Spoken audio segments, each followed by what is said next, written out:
Nós vamos dar continuidade ao estudo sobre as formas de relevo no Brasil. Bem, nós falamos um pouco sobre a estrutura geológica brasileira. Nós vimos que a estrutura geológica brasileira, ela se divide em dois terrenos. Ou você está localizado em um escudo cristalino, ou você está localizado em uma bacia sedimentar, certo? Nós vimos que o escudo cristalino ele é formado por rochas magmáticas, é um terreno bem antigo da era pré-cambriana e nós encontramos minerais metálicos e não metálicos, ouro, cobre, diamante, ferro, manganês. E o outro terreno seria o terreno sedimentar, formado por rochas sedimentares e vai ter diferentes idades, né? Nós vamos encontrar terreno sedimentar da era paleozoica, que é mais antigo, da era mesozoica, né? Da era do meio, e da era cenozoica, que seria a era mais recente. Então, terrenos sedimentares são formados por rochas sedimentares, que sofreram processo de erosão, transporte e acumulação. Desses terrenos, nós vimos os tipos de rochas, né, que podem ser magmáticas, sedimentares ou metamórficas.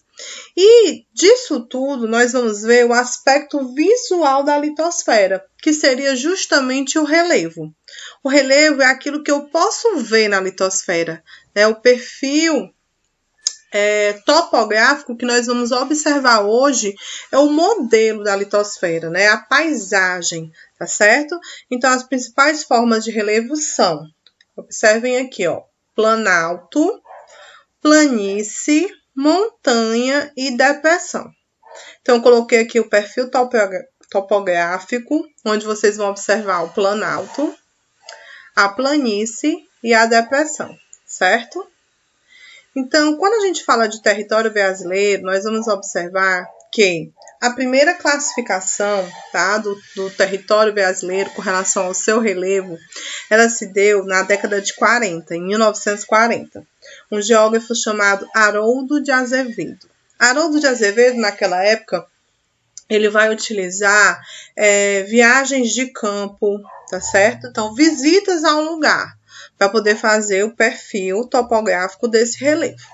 E com essas visitas, né, com essa visita a campo, ele vai denominar duas formas de relevo.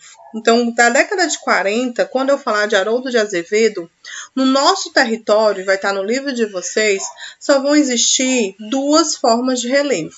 Então, quando a gente falar da primeira divisão do relevo no Brasil, nós vamos observar só planalto e planície. Então, naquela época, para Haroldo de Azevedo, né, buscando aí um entendimento geológico, geomorfológico, ele vai dividir o terreno em planalto e planície. O planalto seriam áreas acima de 200 metros e a planície seriam áreas abaixo de 200 metros. Então, de zero, com relação ao nível do mar, até 200 metros de altitude, eu chamo de planície. De 200, né, até em torno de 800, 900, eu chamo de planalto, tá? Então, ele vai usar uma característica chamada ipsometria, né, que vai ser a altitude do lugar, tá? Então, Haroldo de Azevedo, na década de 40, divide o nosso território em duas formas de relevo. Então, só vai existir naquele momento planalto e planície, ok? Mais tarde, outro geógrafo muito famoso, que também está no livro de vocês, tá? Depois eu vou colocar aqui a página para vocês observarem, né? Então, nós vamos ver já na década de 60 a classificação de Assis Absaber. Assis Absaber, ele já vai levar em consideração as características morfoclimáticas, ou seja, para classificar o relevo, além da geologia, da geomorfologia, ele também vai utilizar as características morfoclimáticas, que vai levar em consideração a influência do clima no nosso território, tá? E a partir daí, ele também vai dividir o território, só que a partir de uma outra visão. Então, em Haroldo de Azevedo, ele continua a apresentar no nosso território apenas as duas formas de relevo, que é planalto e planície. Só que agora ele vai dizer que todo o planalto é uma área que sofre erosão. E toda a planície é uma área que sofre sedimentação, acumula. Então, foi um terreno que acumulou, é uma planície.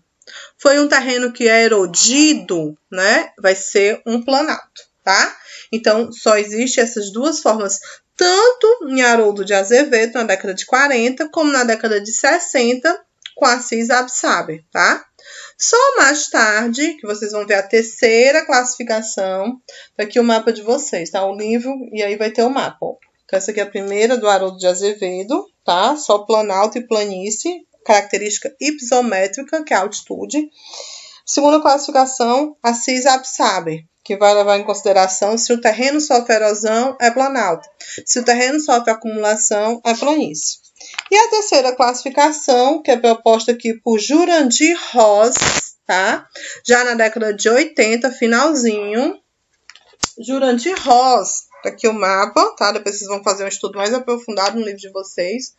O mapa, ele já vai colocar o quê? 3 formas de relevo, tá? Então, vocês vão observar que o território brasileiro, agora, a partir da classificação de Jurandir Ross, que vai levar em consideração caráter geológico, geomorfológico, climatológico, do solo, da vegetação, o mapeamento da área, né? A aerofotogrametria, sensoriamento remoto, então toda a questão do geoprocessamento. Então vai ser possível ele dividir agora o território em 3 formas de relevo. Quais seriam essas formas? Como eu falei, planalto, né? Então são áreas acima de 200 metros, áreas que sofrem erosão. Planície, áreas de acumulação, né, de sedimentação, são áreas abaixo de 200 metros. E agora ele vai incluir a depressão, que são áreas que sofreram processo de erosão. Só que é uma erosão da era Cenozoica, uma erosão recente. Então, aqui também uma diferença do Jurandir Ross, ele vai levar em consideração a idade geológica do terreno, tá? Então, ele vai observar que toda planície é terreno sedimentar. Toda planície é terreno sedimentar, né? O planalto, ele pode ser terreno cristalino ou terreno sedimentar, que a gente vai ver agora. E a depressão também pode acontecer, né, em áreas de terreno cristalino ou terreno sedimentar, tá? Então, a depressão é uma área que sofreu erosão. Aí essa erosão predomina em cima do terreno que ela está. Pode ser sedimentar ou cristalino, tá? Então, o que seria uma depressão? São áreas rebaixadas. Se ela for uma área rebaixada com relação às áreas vizinhas, mas não com relação ao nível do mar, ela é uma depressão relativa. Se ela for uma área rebaixada com relação às áreas vizinhas e com relação ao nível do mar, ela é uma depressão absoluta, ok? Então, Jurandir Ross vai colocar aí as 3 formas de relevo: planalto, planície e depressão, certo? E aí eu dividi aqui, falando um pouco dos terrenos, né? Quando eu falo de terreno cristalino, que é terreno antigo, da era pré-cambriana, eu vou ter o planalto. Então, quem não é da geografia, geralmente diz que tudo é serra, né? Tudo, lá está a serra, uma serra ali e tal, mas nem tudo é serra, tá? Então, eles recebem outras denominações, né? Então, é igual você chamar tudo de pedra, né? Nem pedra preciosa, né? Na geografia a gente chama de rocha, tá? E dentro vai ter os minerais. E aí, gente, com relação ao escudo cristalino, nós temos aí terreno cristalino planalto, são áreas elevadas, tá? E aí eu coloquei áreas acima de 200 metros que sofrem erosão, né? E predomina essa erosão, tá? Então, a gente tem o formato aí, a serra, né? Que a gente conhece, mas a gente tem o formato de cuesta. O que seria a cuesta? Você percebe aqui que ela tem uma área bem suave, uma subida bem suave e uma descida bem íngreme, né? Isso que eu chamo de cuesta, certo? Então, todo planalto que apresentar uma área suave, como a cuesta da Ibiapaba, né? Uma área suave, outra área íngreme, eu chamo de cuesta, certo?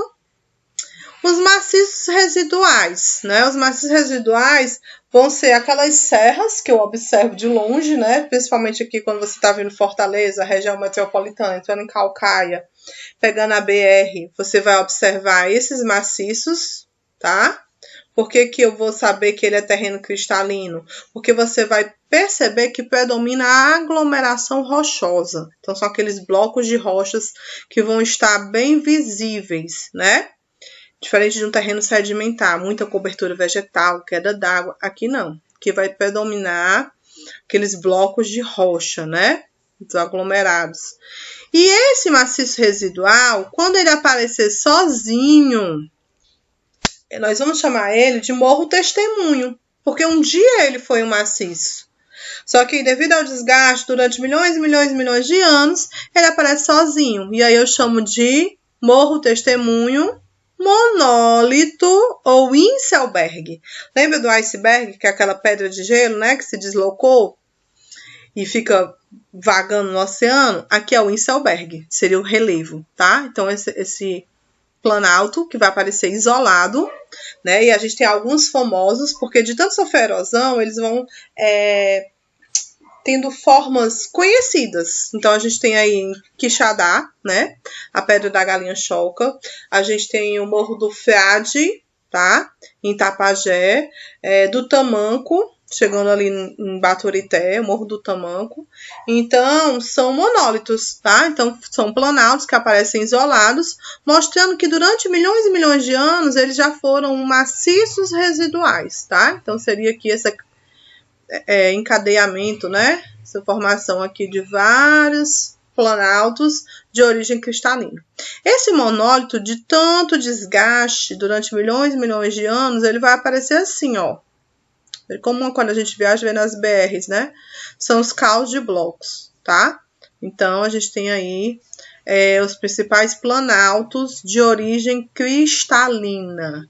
Cuesta, maciços residuais, monólitos ou Inselberg. E a depressão, como eu falei, que pode ser relativa ou absoluta. Ok? Depois, nós temos aí os terrenos sedimentares, tá? Bem, o planalto, que são essas áreas elevadas, ele pode ser origem cristalina ou ele pode ser origem sedimentar. Quando é que eu vou saber que um planalto é de origem sedimentar? Porque vai predominar a acumulação durante milhões e milhões e milhões de anos, né? E essa acumulação, você vai encontrar também fósseis, tá? Restos de animais e vegetais, mas principalmente o formato desse relevo. Então, uma serra que vai ter como terreno sedimentar, ela aparece em forma de mesa. É uma forma tabular, que eu chamo de chapada. Então, toda chapada é um planalto de origem sedimentar, ok? Toda chapada é um planalto de origem sedimentar, né? E aí, chapada da Ibiapaba, chapada do Araripe, aqui no Ceará, né? Chapada Diamantina. Então, são todos terrenos sedimentares, ok? Então, o planalto pode ter origem cristalina e origem sedimentar. Se ele for sedimentar, ele aparece na forma de chapada, ok? O terreno sedimentar também vai apresentar como forma de relevo a planície. A planície são áreas de acumulação, né? E a planície fluvial, que é a mais conhecida, próxima à margem dos rios, né? Então, essa margem, vamos supor que aqui é um rio. Então, toda a margem do rio eu chamo de planície fluvial. Se for o encontro do rio com o lago, eu chamo flúvio lacustre. Se for o encontro do rio com o mar, aquela área em torno, eu chamo planície flúvio marinha, ok? Então, a planície, ela já vai ter essa origem aí sedimentar, tá certo? E a depressão, como eu falei, se ela predominar em terrenos que são de origem sedimentar, se predominar o processo erosivo, tá? Em cima desse terreno sedimentar, também vai se formar uma depressão nesse terreno, ok? Então, essas são as principais formas de relevo: planalto, planície, depressão, no território brasileiro, ok? A gente falou um pouco delas, né? E montanhas seriam áreas acima de 1.000 metros. E no caso, no nosso território, não existem cordilheiras, que seria aquele conjunto de montanhas. Então, só recapitulando um pouco. Planalto, planície, depressão relativa. Planalto, né? Depressão absoluta, outro exemplo de depressão relativa. Aí o monólito ou iceberg, terreno cristalino, maciços residuais, tá? Cuesta. Né? Escudo cristalino, planalto, depressão. Então, terrenos cristalinos.